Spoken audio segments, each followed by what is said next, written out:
Okay, stream started. Let's head back over to you and me. So we're streaming? Yep. We haven't told anyone we're going live, so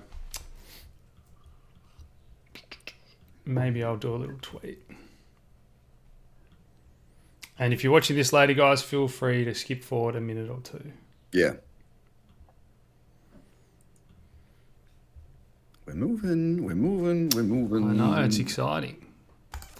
You know what's not exciting? What's that?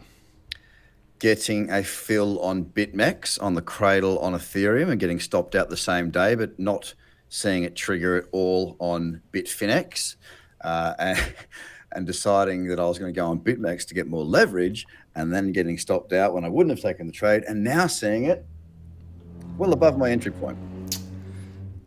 I found another exchange I'll talk about while we're doing this, while we're watching Ethereum break out, guys, that does 100 times leverage, and it's really good. Better trading engine. BitMEX? It's called Deribit. Oh, Deribit. I haven't watched your video on that one yet. Hey, we got a good surge here. Like the whole market's moving now. This is really nice to see. This is what I was hoping to see yesterday. And alts moving. Awesome. Okay. And I'll just post in the group chat room as well. Going live with Trader Cobb. Awesome. How's everyone in the chat? Thanks for joining us today, guys. Smash that like button. And let us know what coins you are watching.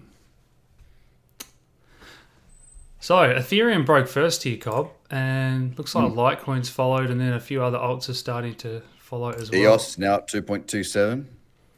So, let's have a look at what we were looking at, because the other day I posted that everything was looking pretty healthy. I know just about every trader, as you said as well, was saying we're due for a correction, and that's just common sense because we'd run so hard. But if you look at the chart, and I'm not sure if you want to bring up your stuff, the RSI had cooled off, the volume was really healthy on the retrace, my time cycles were pushing up, so everything was suggesting that, hey, this could even go higher. And I think this is that last gasp to see if we can sort of test 6,000 Bitcoin. That's going to be a big brick wall. I don't think we'll slice through there like butter. Let me throw it up here, actually. Here you go. Share that. Can you see that now? Everyone's good with that? Yep. Oops. Yeah. One of the fascinating things I'm finding at the moment is that there seems to be this really big consensus that we're going to see the market fall back down heavily again. Now, I find that interesting, and let me talk you through that, because, I mean, you know, we fell really hard to 3,200, right? And from 3,200, we bounced straight back up to 4,200 or 4,400. And then we didn't see that big sharp fall, but we did see it pull back again, right? Then why wasn't this the pullback that they were after? Do you know what I mean? Like, people are saying, oh, they're saying now we'll probably get to 6,000 and fall all the way back to 3. That's a huge fall. That's a long way to fall. Why can't we have already have seen that? And now we've got the weekly in an uptrend, the daily in an uptrend, the monthly's not. But as you said, we've pulled back in here, and we've hung out there for a while. Each bit of selling that has come in has been met by buying. And I actually said yesterday in my podcast, and I did the podcast live actually, I said that if we broke the high of this bullish candle, which was 2 days ago, I thought we might actually see a surge, to through 5,400 and hopefully to new highs, another 4 or 5% candle. Now, obviously we didn't see that. We sort of broke through and just did nothing. Hoping today we see that continue on. And the reason for that was that we saw this selling come in, pretty solid selling. You know, we ended up closing down 3%. And then the next day, the buying came straight back in. I was sort of hoping to see that continuation. We didn't see that. Nice to see a bit of upside momentum right now on Bitcoin, though. But yeah, I think, look, it's going to be an interesting Easter, I believe. You know, I'd love to see it push on. That's what I really want, because then we've got all the time frames that I like to trade in the right direction, and it opens up more options. So that's sort of my take on it. It's always funny that you mentioned Easter and these, you know, we get interesting activity on a weekend. So I'm not sure how many people will be celebrating Easter, and if the majority of traders are going to, you know, sit at the screen more and trade more and get a bit of FOMO. But yeah, interesting you mentioned Easter. But do you want to bring up the other website I shared with you? Yeah. And go to I think the weekly chart shows it best. So this is... This is the altcoin market. You want to go to Bitcoin or just total go to market cap? the weekly chart of this one. Yep. And this is the altcoin market cap. And you can see that the volume has really picked up here compared to, all throughout the crypto winter. And if we look at the total market cap as well, wow, it's a pretty similar picture. That's wild, isn't it? I mean, we've got more volume now than what we even did have back here. Yeah, and we are putting our trust in CoinMarketCap, measuring this fairly accurately. But even if it's just relative to the last run, if you bring up the total market cap, it looks pretty similar. But there's definitely money going into altcoins. Oh, there's no doubt about that. And again, total market cap's looking a lot stronger here as well. Which look, if you look at this chart, it's basically Bitcoin. Let me go and throw up Bitcoin weekly, right? And we'll just do the comparatives there. Ignore the squiggly lines for the time being. Look, higher low, there's that spike, higher high. Now let's have a look at this chart. Pretty much exactly the same. If I draw that level in, as a matter of fact, the horizontal, look, it's the same. Why didn't that work? It's the same thing. There it is, right? Through here, higher low, bang, there's that spike, higher high. It literally looks exactly the same. And it's not really a surprise. That increasing bull volume, which is great to see when a lot of people are thinking it's going to run out of steam. Now, even in that sell-off candle we've just had, the weekly, there's a fair bit of selling pressure there, but we didn't get a lot of a retrace, really, did we? So whether or not that's just coins changing hands and people happy buying at that level, I'm not sure. So this next candle becomes really important because that is a bit of a reversal doji that we're seeing, isn't it? Yeah, well, for me, I mean, I don't really go down the doji path, but there's definitely, I mean, a reason for a pullback. There's potential for a pullback, I should say. And one of this candle, I wanted to touch on that because I've been saying lately, I don't use volume as an indicator at all. I just look at the chart. Now, if you're going to see a big green candle, you're going to see big green volume. And that happens 99% of the time, right? The bigger the candle tends to be the bigger the volume because there's more buyers that are outweighing the sellers and therefore it moves faster. This is the exception. Okay, this candle is the exception to that because this isn't a big candle. It's not a big candle. It's red because the red, it just matches with the color of the candle. You're not going to see a green candle that has a red volume, section here. You're only going to see red matching red, green matching green. So this was a relatively small candle, but still there's a big tug of war there. Now that was the opportunity I see for the market to have really gone thump back down. Okay.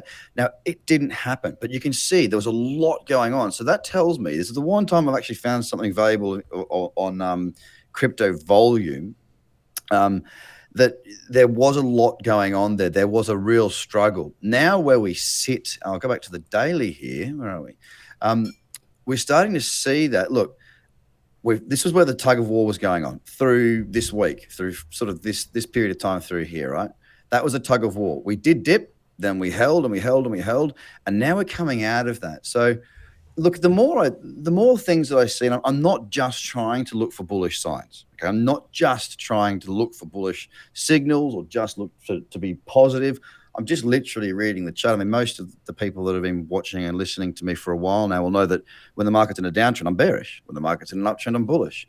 And right now, we've got a pretty nice uptrend in play across multiple time frames, and it'd be very difficult. I mean, if somebody says to me that they're bearish right now, it's just based on a whim. It's not based on anything more than that, unless they can back that up with a little bit more information. It won't make me bearish. There's nothing but positivity right here in this market, and especially if we can push to a new higher high, that will certainly be a really wonderful, wonderful thing to see. And also, what I'm looking at today is really, now that if we can get a nice squirt going, I'm happy to go on to these lower time frames for Bitcoin. It's been a bit caught up. If it does push on, I'm happy to be trading booster trades in the 1 hour and the 15 minute. I really don't mind it because it does have good volume. I'm not going to cop so much slippage on the Bitcoin and basically the top 10. So I'm really hopeful to see it push on so I can get some good trades intraday today. And if you were to go back to the weekly chart of Bitcoin, let's have a look. Because if we do have this one more leg higher, it's that big lines you've got on your chart there. Everywhere from sort of 5,800 to the low 6,000s is where Bitcoin spent a lot of time. A lot of coins changed hands. So you'd think that we need to have a pause there for some time. let that weekly RSI cool off. Some people take profits, and then it's that real test to see how far we pull back. Is there a lot of volume? Is it all pretty healthy? And then we burst through and try and get through that level. Well, I'll tell you another little thing I'd love to see. I'd love to see it just smash straight through and then pull back into that level so I can buy off of that point. That'd be ideal. That would stop a lot of the if we've got 6,000 and 5,800 beneath where the price is, then we can use that as support as opposed to resistance. And once we get through those key levels, I mean, look, there is some resistance ahead. If I look at the daily again now, but once we get, if we can clear through the old lows, right, that we saw through here, I think that will be an area. And also this 6,000 to 6,100. If we can get through there, look, there's not that much more to get through. They are our significant levels. We get through those and we start to have those as support levels. It's going to be, again, very difficult for anybody to be too bearish on Bitcoin. And once everyone becomes bullish, well, you know what can happen. I mean, look, the market fell really hard, but don't forget, it can also rise really hard. I mean, if you consider the prices that we're at right now, right? Let's say 5,000, or where are we? 5,200, 5,300, right here. In the matter of 17th of October to, actually, let me just take my favorite new little tool here. Go from here to the top, 260% there. From 5,000 up to 20,000 over 67 bars. So that's basically 2 months. Now, I know that, I'm certainly not saying that's going to happen again, but reality is it could. This is the reason I goddamn love this market, that it can just pull it out of the hat and do that. And if we can get up through these levels, there's not a great deal more bearish situations that are going to be played out, because even if you go back to the monthly now, right? On the monthly, we get through those levels. We're not in the cradle zone. The moving averages start to come in the right order. We've broken through all resistance. It'd be very difficult to be too bearish. We could see a lot of FOMO there and then move back down, so we don't actually close above it on maybe the monthly or the weekly is another scenario where you'd get that retail FOMO saying, geez, we went through 6,000. That's the level everyone's been talking about, pile in, and then it starts to retrace as well. So keeping all those different scenarios in mind. Yeah, just trade it. Just be familiar with your lower timeframes. I mean, it becomes a lot clearer if you can start to look at your daily and then work down through your timeframes and start to see at points at which you want to exit. And having targets and knowing that this time I'll have learned from what I did in 2017, 18, and I will look to take some profit. I will look to manage my portfolio more actively. I will look to be a more informed trader or investor or whatever it is that you're doing. That's what I think a lot more people need to remind themselves of as well, because we will see big moves up. We will see big pullbacks. Just be aware of, just have a plan this time. We all have I shouldn't say we all. All the people that I work with, we encourage having trading plans. It's sort of a prerequisite. If you haven't got one, make sure you work on it, because it's really going to help you in the next move. So do you want to go back and look at 2015 on the weekly? Because in all markets, we tend to have some sort of accumulation. So we can have a V-shaped recovery, from the final capitulation, but we still have that sort of sideways chop for at least weeks, giving people a chance to get in, sort of thing. Oops. Yeah. So we sort of saw it. Sorry, I got a Bluetooth device screening at me. I mean, we saw that through start of 2016. I think this is why everyone's sort of suggesting we're going to have another big fall, because look, we saw it come up here and then we saw it fall all the way back, and then the next thing. I think they're expecting that. When did that happen again? It didn't really. It just seems that back in that 15, 16 era, or 15, I think people are referring back to this. And I don't think it got down that low on a lot of exchanges either. Sorry, say that again? I don't think it got down that low on that second week on a lot of exchanges. So it's all sort of relative, isn't it? Yeah. Well, Bitfinex would have had fairly low volume back then compared to what it has now. The Coinbase chart, that's probably what BTC USD. Even Bitstamp's probably the best one. Bitstamp?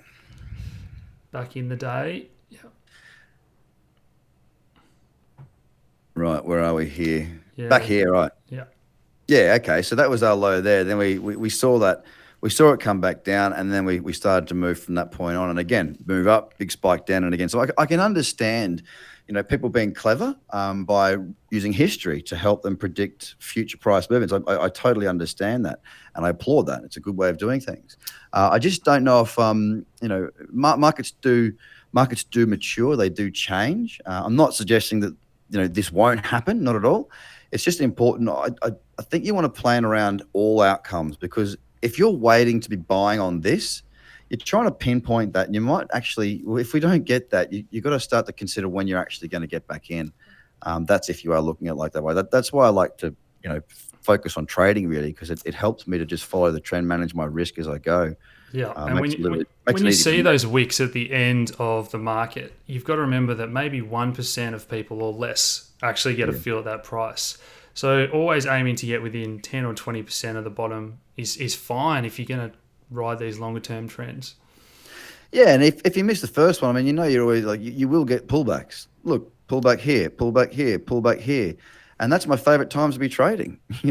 I don't like to trade when it's like this. And if I'm happy to trade in the lower time frames when we're doing this. But if I was looking for a trade in the weekly, I want that. I want opportunities around these levels. And that's what's important. But again, it does come back to the desire of having an actual trading plan. If you have a plan, it's much easier to stick to it, and less likely that you're going to get emotional attachment or dragged into the emotional side of the markets. Because let's be honest, this is an emotional ride through here. That was an emotional ride through there. We need to make sure that we're in, we've got our heads in the right places. That's for sure. Do you want to bring up Litecoin just on the weekly? And we spoke about this, the halving coming, nearly a year earlier than Bitcoin. And you'd have to say that that's had a pretty big rally for 500% off the lows. Yeah, Litecoin's been look, last year against Bitcoin, Litecoin got it was pretty brutal for Litecoin. It really did get a proper. Obviously both were falling, but have a look at this. If I remember correctly, we saw. Oh, we got here. Oh, this is the weekly. Yeah, so we saw quite a brutal run. Look at that. That's a lot of give back against Bitcoin. We've claimed it all back now. We're back to where we were, early in 2018, before the proper carnage. You know what I mean? So it's really recovered very, very well. And it's been one of my favorite charts this year, for obvious reasons. Higher, low on the weekly. Look at how it's pulled back each time.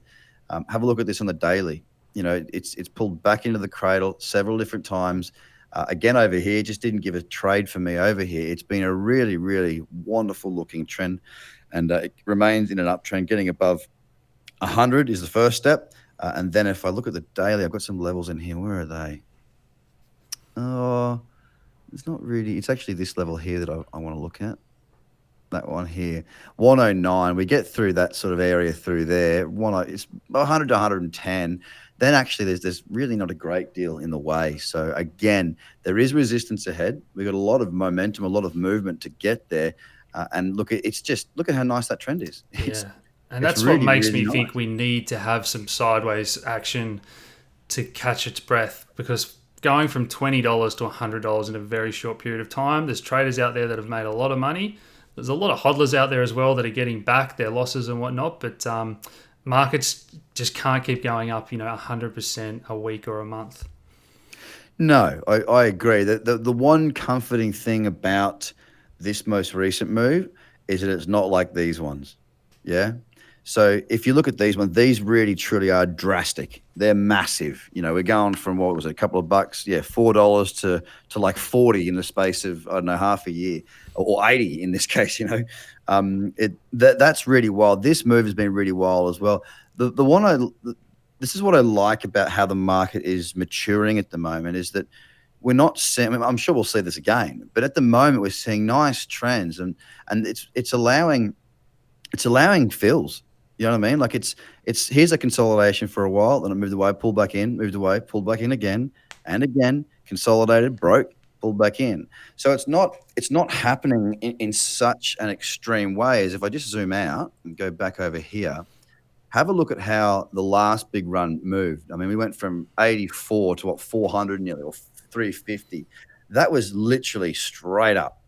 It's when markets do that I get concerned. It's not quite as concerning for me when they climb, because this is what a normal stock chart will look like. I know that the percentages will be different, but that's why we like crypto. So, do you want to have a look at XRP or Tron? And I know these are coins that tend to get the most hype and they're often pumped the most. So I've been a bit surprised that XRP hasn't gone harder lately. And I spoke about this in a video for members, and we're seeing a lot of margin trades going in this space. So what are you seeing on that XRP chart? Oh, I'm seeing a mess, to be honest with you, mate. We're sort of between 35 and 30. We broke above it, and I was looking at, if it pulled back into here, I thought this could be a really nice entry. We just fell straight through it. Whilst it's in this, if you look at it on the weekly, the weekly here, and excuse my chase bit for next, because that's where the margin is for me here, and same with on BitMEX. But look at how messy that is. It's just really, really quite ugly until we look. I've made it pretty clear in my scans each day that until we get above 35 cents, I'm not playing with Ripple at all. I need a trend, and I need it above 35 because it's really quite ugly. Tron, on the other hand, I know you brought that up. I quite like where it's sitting, as for obvious reasons. It's back in that cradle zone, and if you have a look at this on the 2-day. There was a really nice little trading opportunity there. Now, I didn't take that. I did not take that one there. At the time, I was getting into something else, and I think it was at the same time I got into Ethereum, which I got stopped out on. But you can see that a nice pullback in there. I quite like the way this chart looks, and if we were to see this move through this resistance, out of this consolidation, if I show it to you on the 4-hour, it's much clearer. Yeah. If we are to get above this point here and start to get into a nice trend, again, on the scans that I've been doing each day, I've been sort of saying, if we do that, I'm straight in looking at those lower timeframes, looking for options to be trading. And that goes for most of the top 10 at the moment that have got trends. Bitcoin, we get a lot move away. We've got a nice trend there. Ethereum, same thing. It's starting to move now. I just need to see these markets start to, I guess, draw a line in the sand and give us a bit more information as to what their next move might be. It's a little bit shady at the moment, very sideways as we see here on Tron. And do you want to bring up Binance token? Thanks for the $2 donation, Julio. We'll have a look at Binance on the weekly for you, and it's certainly been one of the best performers. I'm not sure. I think it's going to take a little bit more of good news, something that we don't already know, for it to have another meaningful leg higher. Otherwise, I see it in the same boat as a lot of these alts and Bitcoin, that maybe we get that next gasp, but then it's time for a bit of a pullback for a few weeks. Yeah, look, I've exited all my positions in Binance. For me as well, it does look extended. I was fortunate, along with, I know your members as well. You put out a fundamental call. I put out a trading call. Mine was against Bitcoin, and it was back here. But I exited over, I can't remember exactly, over here somewhere. And I just, the best way to explain it, I guess, is that if you hold both of your arms out horizontal to your shoulders for long enough, at the start it's easy. The longer it holds out there, the harder and harder and harder it gets. And eventually your hands or your arms are going to fall down. Now, that's sort of what I'm seeing here. Each move up has become less significant, all right? Less and less, good move, pull back, good move, pull back, struggling to even break those highs. If we do break those highs, we will have divergence, and it just looks to me like it's lost a bit of momentum. It's not so bad in the 2-day, it's pulled back in, but I generally can see certainly the potential for a bigger pullback here, and I agree with you on that front that I believe that it's going to take something a little bit more significant than what's already going on there, as people like myself are taking their profits out of it and moving to other tokens. And longer term, I'm still bullish on Binance as long as they're getting the majority of those trading fees. They pumped out record profits again, they announced the other day. So when I say pullback, I sort of mean into that cradle zone, the moving averages, and I'm still owning it long term. But if you want to trade this one, that's certainly a possibility. Yeah, look, I'm with you on that as well. It's one of the projects that I really, really do like. But because, for me, more or less, I'm moving my stack around, trying to build my sats or dollars, depending on what charts it's setting up on. I'll wait for the pullback, see if I can get it, and see if I can use the additional Bitcoin that I've got to be in other things to continue to grow that Bitcoin stack. Yeah, well, we've been going for half an hour now, Cobb. Any final thoughts? Jesus. Final thoughts. I mean, look, there's potential for us to consolidate over Easter. I hope not. I hope we go higher. But yeah, look, if, as I said, pretty much just reiterating what I said before is if on those lower time frames we can just get a pop through and get those, if I can get those 4-hour trends in place, because we've already got the daily trends in place, I'm happy to go to the lower time frames, the 2 hour, the 1 hour, even the 15-minute and 30-minute on something like Bitcoin and Ethereum that's got enough volume there, and sort of really start to trade, be a trader again.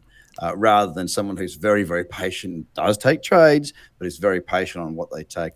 If we can get those a lot, like those trends back in line, I think, it'll be a very interesting Easter for sure. I'm not going anywhere, so I'm going to be having a look at the markets. Yeah, we actually saw plenty of action around Christmas last year, so let's see if we can get some action around Easter. Thanks for joining us today, guys. Smash that like button, and Cobb and I will talk to you again soon.